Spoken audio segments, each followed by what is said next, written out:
দর্শক সময় টেলিভিশনে বিনোদন আড্ডায় আপনাদের সবাইকে স্বাগত জানাচ্ছি। আমি তানভীর হাসান। আমার সঙ্গে আজ উপস্থিত আছেন এই সময়ের জনপ্রিয় একজন ফটোগ্রাফার জিয়াউদ্দিন। আজকে তার সঙ্গে আড্ডা দেব, কথা বলবো বিশেষ করে যারা ফটোগ্রাফি পেশা এবং মডেলিং করতে চান তাদের জন্য বেশ কিছু তথ্য ভাইয়ের থেকে বের করে আনার চেষ্টা করব। আশা করি ভালো লাগবে, সঙ্গে থাকুন। ভাইয়া কেমন আছেন? ভালো আছি, আপনি কেমন আছেন? আমি মোটামুটি ভালো আছি, আল্লাহ রাখছে এবং চলছে। শুরুতেই জানতে চাই, যেহেতু আপনি ফটোগ্রাফি পেশাতে আছেন, অনেক লম্বা ক্যারিয়ার, কখন থেকে কিভাবে শুরু হলো সেই শুরুর গল্পটা আগে যদি বলতেন। আমি আগে সেট ডিজাইনে কাজ করতাম 2004-05-এর দিকে। তো তারপর ওই কাজের পারপাসের জন্য ক্যামেরা কেনা, সেটা 2007-এর দিকে। তো ক্যামেরা কেনার পরে ক্যামেরা দিয়ে র্যান্ডম ছবি তুলতাম, সবই তুলতাম, ল্যান্ডস্কেপ, শুটিং। আপনার যেহেতু চ্যানেল আছেন জানেন, শুটিং পারপাস অনেক জায়গায় যেতে হয়, সো বিভিন্ন জায়গায় ছবি তুলতাম। তো ওইভাবেই আসলে আস্তে আস্তে করে আমি কখন ফটোগ্রাফিতে ঢুকে গেছি, তখন শখে ছবি তুলতাম, হয়তো কোনো ফ্রেন্ডের বিয়ে বা রিলেটিভের বিয়ে, তাদের বিয়ের ছবি তুলতাম, অবশ্যই ফ্রি না, একটা অনারিয়াম তারা দিত। তো সেইভাবে আস্তে আস্তে করে ফটোগ্রাফি ঢোকা। তো তারপরে 2010-11-র দিকে ওই শুটিংয়ের মাঝে ছবি তুলতে তুলতে আমাকে এক এজেন্সির একজন বললো যে আমাকে ছবিগুলি দেন, আমরা এটা কাজে লাগাবো কমার্শিয়ালি। সো আমি আমার মতো করে সব দিয়ে দিই। সো ওইটা ছিল আমার প্রথম কাজ। তারপরে আমি ওই কাজ, তারপর আর দুই একটা কাজ করার পরে আমি রিয়েলাইজ করি যে আমি যে কাজটা করছি এই কাজটা তো আমি আসলে জানি না, এমনি করছি না জেনে।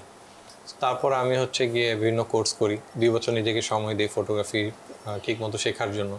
অনলাইনে কোর্স বলেন, অফলাইনে কোর্স বলেন, মেন্টরের কাছে গিয়ে কোর্স করা, এগুলি সবই করি আমি। তারপরে 2012 সাল থেকে আমি জয়েন্ট বাংলাদেশ আর্মি একটা শ্যুট ছিল, ওটা একটা কাজের অপরচুনিটি আমি পাই।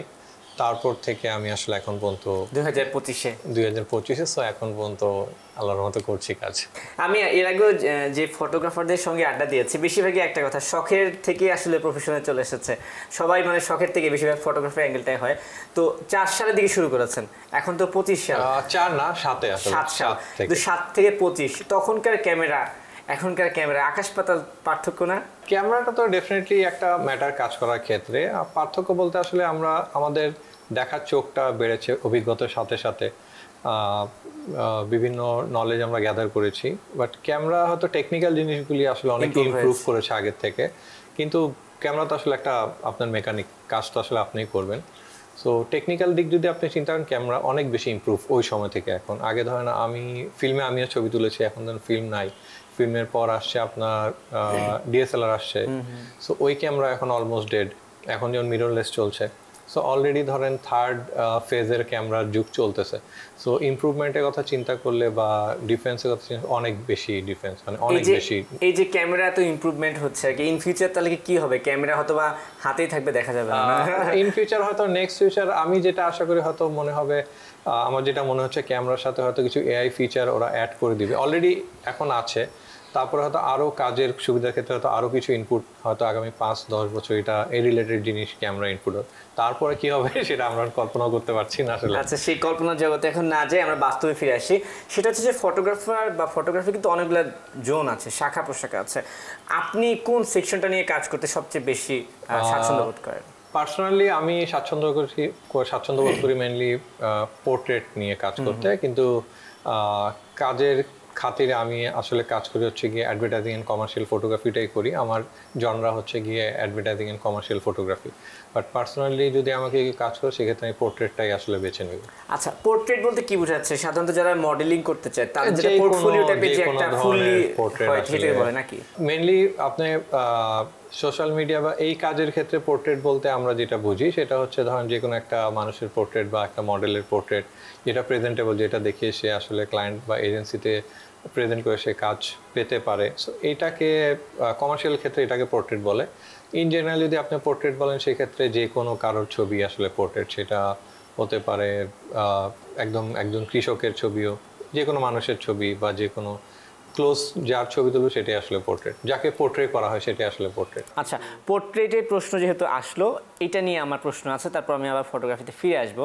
অনেকেই মডেলিং করতে চান, হ্যাঁ, পোর্ট্রেটের সঙ্গে তো মডেলিং একটা ব্যাপার আছে, বলে যে আমি তো দেখতে সুন্দর, মডেলিং করতে চাই, কীভাবে মডেলিং করবো? আসলে আপনার ফটোগ্রাফারের চোখে একজন মডেলের কী ধরনের যোগ্যতা থাকলে তিনি মডেল হওয়ার যোগ্য, এই বিষয়টা যদি একটু ক্লিয়ার করতেন। কিছু জিনিস আছে, ধরেন মিডিয়াতে কাজ করার জন্য আপনার যেটা দরকার সেটা হচ্ছে আপনাকে প্রেজেন্টেবল অবশ্যই হতে হবে।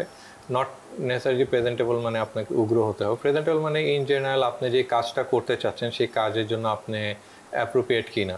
সাপোজ আপনি অ্যাক্টিং করতে চাচ্ছেন, আপনি যদি অ্যাক্টিং না জানেন বা আপনি কীভাবে থ্রো করতে হয় কথা না জানেন, সেটা তো আপনি করতে পারেন, সেটার জন্য কিন্তু আপনার লুকসটা আসলে ইম্পর্টেন্ট না। কিন্তু আপনি যদি কোনো ক্যারেক্টার প্লে করতে যান, সাপোজ আপনি একজন টিচারের ক্যারেক্টার প্লে করবেন, ডাক্তারের ক্যারেক্টার প্লে করবেন, বা আপনি কোনো একটা ভিলেনের ক্যারেক্টারে প্লে করবেন। সো এক একজনের যদি আপনার কল্পনা করেন চিত্র যে একজন ডাক্তার দেখতে কীরকম, এখন একজন ডাক্তার যদি দেখতে ধরেন ভিলেনের মতো হয়, সেক্ষেত্রে কিন্তু ম্যাচ করবে না। সো এই জিনিসগুলি মাথায় রাখা। আর যেটা বললেন যে আপনি জানতে চাচ্ছেন যে কিভাবে কাজ করবে বা কোন জিনিসগুলি মাথায় রাখতে হবে, প্রথমত আপনাকে কনফিডেন্টটা গ্রো করতে হবে। তারপরে আমাদের এখানে কয়েকটা মডেল এজেন্সি আছে যারা হচ্ছে মডেল গ্রুমিং করায়, তাদের সাথে যোগাযোগ করে যদি অ্যাক্টিং না মডেলিং করতে চায়, সেই ক্ষেত্রে ওনাদের ওইখানে যদি গ্রুমিংটা করে, সেক্ষেত্রে গ্রুমিংয়ে তারা শেখায় কিভাবে কথা বলতে হয়, কিভাবে ক্যামেরায় লুক দিতে হয়, সো ড্রেসের ব্যাপারে কিভাবে স্টাইলিংটা করতে হয়, কোন ইভেন্টে কি পড়তে হয়। সো এই সব কিছু ধরেন তারাই প্রপারলি শিখিয়ে দেয়। আর যারা একদম নতুন, তাদের যেটা আমরা শুটে আসলে তখন আমরা শুটে স্টাইলিং রাখি, তারা শুটে তাদেরকে গাইড করে যে কিভাবে তাকাবা, কোন ড্রেসটা পরবা, বা তুমি কি কারণে পোর্টফোলিও বা পোর্ট্রেটটা তুলতে চাচ্ছ, সেই জন্য আমরা তখন ওইভাবে প্রিপেয়ার করে তাদেরকে ছবিগুলি তুলে দিই, গাইডলাইন দিয়ে। তার মানে হচ্ছে যে একটা প্রশ্ন আমি করবো, তারপর আমি আবার ফটোগ্রাফি জগতে আসবো। অনেকেই বলে যে আমি অনেক সুন্দর, আমি কি মডেল হতে পারবো? আসলে মডেল হতে কি সুন্দরী হতে হয়? আমি যেটা বললাম, এরকম আসলে কোনো জিনিস নাই, মানে সবাই তো সুন্দর, জিনিসটা হচ্ছে আপনাকে প্রেজেন্টেবল হতে হবে। অনেকে হয় না, আমরা ধরেন খালি চোখে মানে ইন জেনারেল আপনি দেখছেন, দেখতে আপনাকে অনেক সুন্দর লাগছে, কিন্তু ছবি তুললে ছবিতে আপনার সেই ক্যামেরা ফেসটা আসছে না, বা সেই সৌন্দর্যটা আপনার ক্যামেরায় রিফ্লেক্ট করছে না ক্যামেরার সামনে। সো সেটা যেটা হয় আপনার হচ্ছে ওই কনফিডেন্টের ল্যাকিং এর কারণে আপনাকে আসলে ক্যামেরার সামনে সুন্দর লাগে না, বা আপনি কনফিডেন্ট আপনি খালি চোখে আপনি নিজের মতো করে হাঁটতেছেন, নিজের মতো কথা, তখন কিন্তু অনেককে দেখতে অনেক সুন্দর লাগে। অনেকে ক্যামেরার সামনে আসলে ভয় পেয়ে যায়, ক্যামেরা শাই থাকে, তখন আর কি সে তখন ক্যামেরার সামনে সে প্রেজেন্ট করতে পারে না নিজেকে, বা নিজেকে কি বলে আঁকড়ে ধরে, বা আমি খুলে কথা বলতে পারে না। সো এই জিনিসগুলি যখন গ্রুমিং স্কুলে সে যাবে, যখন শিখবে, তখন সে যখন এই কনফিডেন্টটা গ্রো করবে, তখন সে খালি চোখে দেখতে সুন্দর, ক্যামেরার সামনেও দেখতে সুন্দর। এবং একটা ব্যাপার হচ্ছে যে আমার কাছে মনে হয় যে কিছু মানুষ দেখবেন যে বাই ন্যাচারাল সুন্দর, মেকআপ দিলে মানুষ দেখতে খারাপ লাগে। হ্যাঁ, এটা আসলে নিজেকে বুঝতে হবে যে আমাকে কিভাবে সুন্দর মনে হয়, কিভাবে ভালো মনে হয় না, কোনটাতে আমি প্রেজেন্টেবল। মেইন হচ্ছে প্রেজেন্টেশনটা হচ্ছে ইম্পর্টেন্ট। প্রেজেন্টেশন। মডেলিং জগৎ থেকে আমি এখন আবার ফটোগ্রাফি জগতে ফিরে আসছি। যেহেতু দীর্ঘদিন ফটোগ্রাফির সঙ্গে যুক্ত, যারা নতুন ফটোগ্রাফারের মধ্যে কাজ করছে, তারা যদি ফটোগ্রাফার হিসেবে কাজ করতে চায়, কিভাবে শুরুটা করতে পারে? একটা বিষয়, একটা হচ্ছে যে লেন্সের ব্যাপারে কি ধরনের ক্যামেরা তাদের প্রয়োজন, কিভাবে তারা শুরুটা করতে পারে প্রাথমিকভাবে, সেটা যদি একটু বলতেন। ফটোগ্রাফির ক্ষেত্রে সাধারণত আমার যেটা মনে হয়, ধরেন শখে আপনি তুলেন বা প্রফেশনাল কাজের ক্ষেত্রেই করেন না কেন, আপনার যদি একটা প্রসেসের মাঝ দিয়ে যান, ধরেন আমরা স্কুলে লেখাপড়া কী করি, 1 থেকে শুরু করি, 5, 6, 7, 8, 10 পর্যন্ত পড়ি, তারপর কলেজ পড়ি, তারপর ইউনিভার্সিটি। তো ফটোগ্রাফির ক্ষেত্রেও সেম। আপনি যদি প্রথম কোনো ফটোগ্রাফি স্কুলে যদি জয়েন করেন, বা যারা শেখায় তাদের কাছে যদি শিখেন, সেক্ষেত্রে হবে কি আপনার ভিতটা অনেক শক্ত হবে। আপনি যদি যে কোনো জিনিসের বেসিকটা যদি জানেন, তারপর কিন্তু সেটাকে আপনি ভেঙে মোল্ড করে আপনি আপনার মতো করে একটা ট্র্যাকে যেতেই পারবেন। সো আমার মনে হয় যে এইভাবে শিখলেই আসলে সবার জন্য ভালো। তখন হবে কি, যে কোনো টপিকে ফটোগ্রাফি রিলেটেড কি আপনাকে একটা কোশ্চেন করলে, যেহেতু আপনি কোর্স করে আসছেন বা এটা লেখাপড়া করছেন, সেই ক্ষেত্রে আপনি যে কোনো কিছু অ্যান্সার করতে পারবেন। বা ধরেন আপনি শখে ছবি তুলছেন, এখন একটা ক্লায়েন্ট আপনাকে একটা কাজের জন্য অ্যাপ্রোচ করলো, যেহেতু আপনার বেসটা নাই, সেক্ষেত্রে আপনি কিন্তু ক্লায়েন্টকে সেম কাজের ডেলিভারিটা ঠিকমতো দিতে পারবেন না। কিন্তু আপনি যদি ধরেন সরে বা এবিসিডি লিখতে জানেন বা ওয়ার্ড মেকিং করতে পারেন, তখন কিন্তু আপনি সেন্টেন্সটা ক্রিয়েট করতে পারবেন। সো ফটোগ্রাফির ক্ষেত্রে যে আমার অ্যাডভাইস হচ্ছে কি আসলে শিখতে হবে, মানে বেসিকটা ডেফিনেটলি জানতে হবে, সেক্ষেত্রে আস্তে আস্তে ওরা অ্যাডভান্স যা আছে। সেক্ষেত্রে বাংলাদেশের সমসাময়িক প্রেক্ষাপটে আসলে একজন কেউ যদি শিখেই শুরু করতে চায় বেসিকটা, সেক্ষেত্রে বাংলাদেশে কি ধরনের কোনো প্রতিষ্ঠান আছে কিনা, বা কোথা থেকে শিখতে পারে তারা? বাংলাদেশে ধরেন আমি জানি দুইটা প্রতিষ্ঠান আছে, পাঠশালা আছে, কাউন্টার ফটো আছে। এরা হচ্ছে গিয়ে একদম ঠিকঠাকভাবে ফটোগ্রাফিটা শেখায়। কেউ যদি বেসিক শিখতে চায়, তারা সেখান থেকেও শিখতে পারে, অথবা অনেকে আছে ওয়ার্কশপ করায় এই রিলেটেড, সো সেই পার্সোনাল ওয়ার্কশপ করায়, সো সেইগুলিও তারা করতে পারে যদি অ্যাডভান্স কাজ শিখতে চায়। যেমন আমরাও ওয়ার্কশপ করা অনেক সময় অ্যাডভান্স লাইটিংয়ের উপর বা অ্যাডভার্টাইজিং ফটোগ্রাফির উপর, সেই ক্ষেত্রে তারা সেইগুলিও করতে পারে। সো এইভাবে করে আসলে শেখার ওয়ে।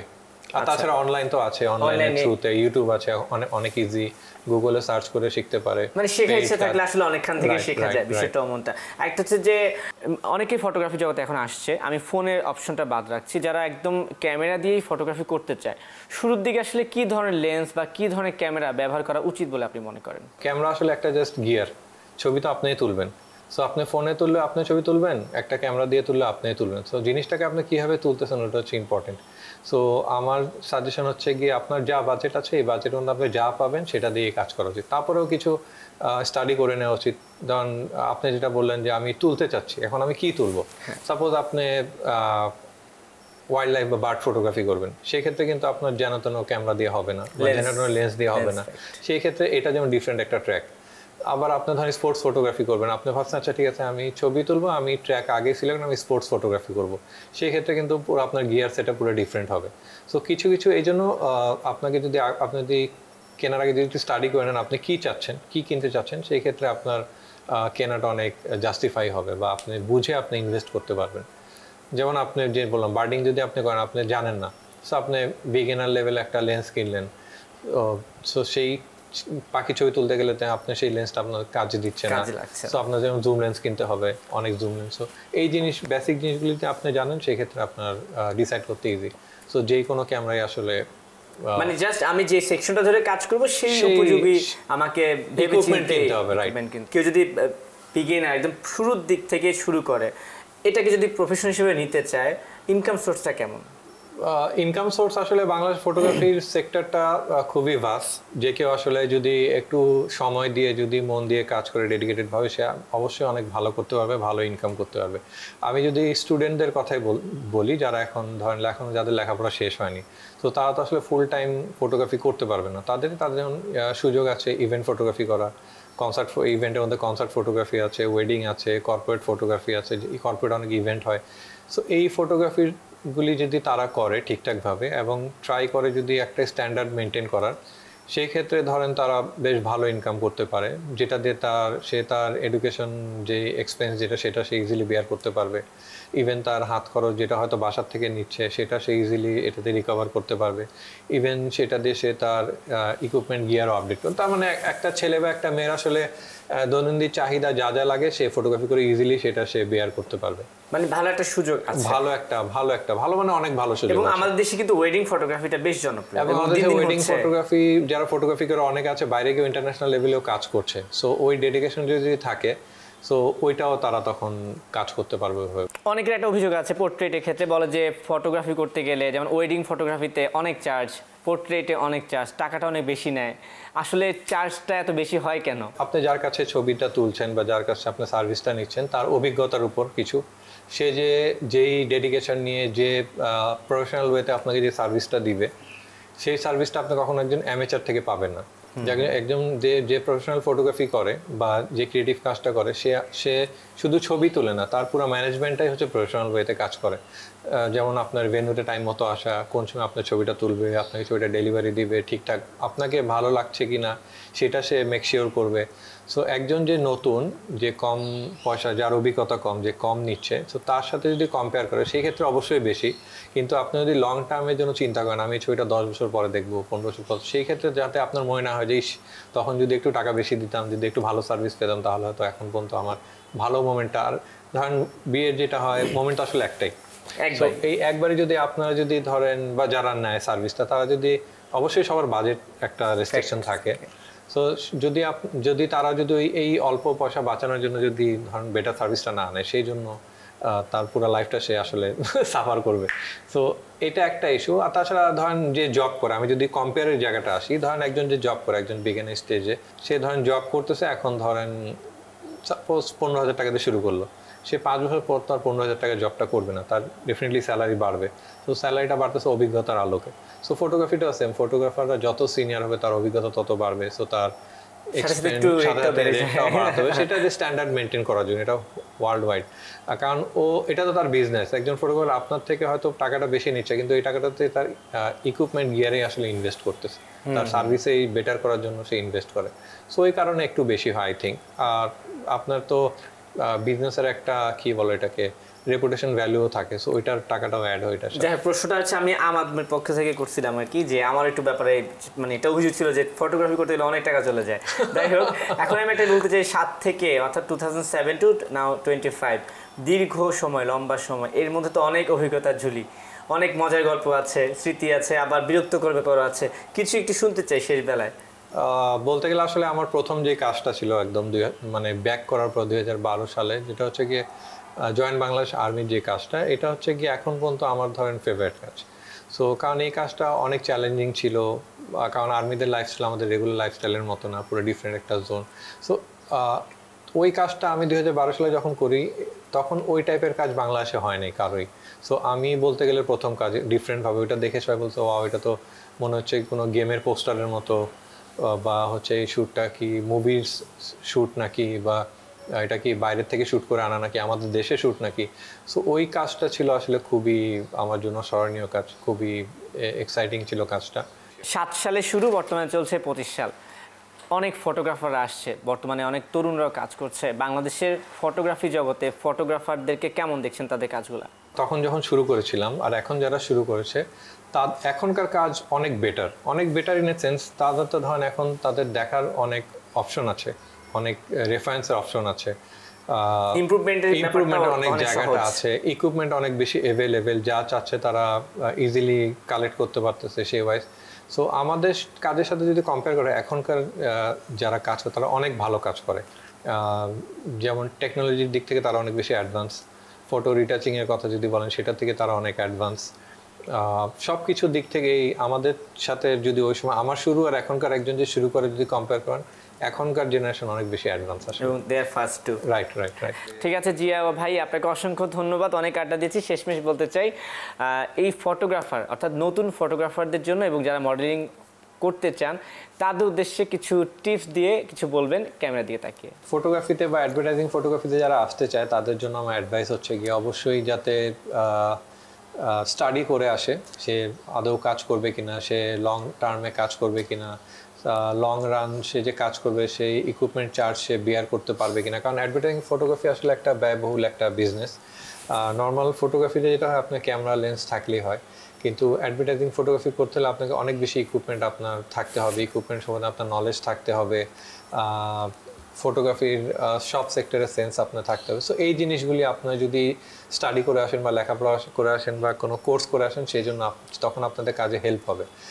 আর মডেলের ক্ষেত্রে আমার সাজেশন হচ্ছে গিয়ে ধরেন আমার বন্ধু বললো তুমি দেখতে সুন্দর, সো আমি কালকে থেকে মডেল হয়ে গেলাম, এই কাজটা আসলে করা যাবে না।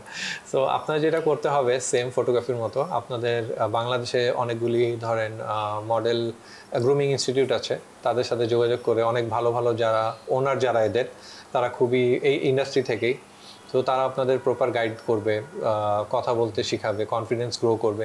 সো এইসব স্কুলের থ্রুতে যদি আপনারা আসেন সেক্ষেত্রে আপনাদের কাজ পেতেও ইজি, তাছাড়া আপনারা নিজেদের ডেভেলপও করতে পারবেন। সো এইটুকুই আপনাদের জন্য। Thank you. ঠিক আছে জিয়া ভাই, আপনার সঙ্গে অনেক আড্ডা দিলাম, কথা বললাম, চেষ্টা করেছি অনেক ইনফরমেশন বের করার। ভালো থাকবেন। Thank you so much Tanvir, ভালো থাকবেন ইনশাআল্লাহ। ঠিক আছে, ওকে দর্শক, এতক্ষণ কথা বলছিলাম জিয়া ভাইয়ের সঙ্গে, চেষ্টা করছিলাম ফটোগ্রাফি এবং যারা মডেল হতে আগ্রহী তাদের জন্য কিছু ছোট ছোট ইনফরমেশন তথ্য বের করে আনার, জানি না পেরেছি কিনা। তো যে যেখানে থাকবেন ভালো থাকবেন এবং সময় টেলিভিশনের সঙ্গে থাকবেন।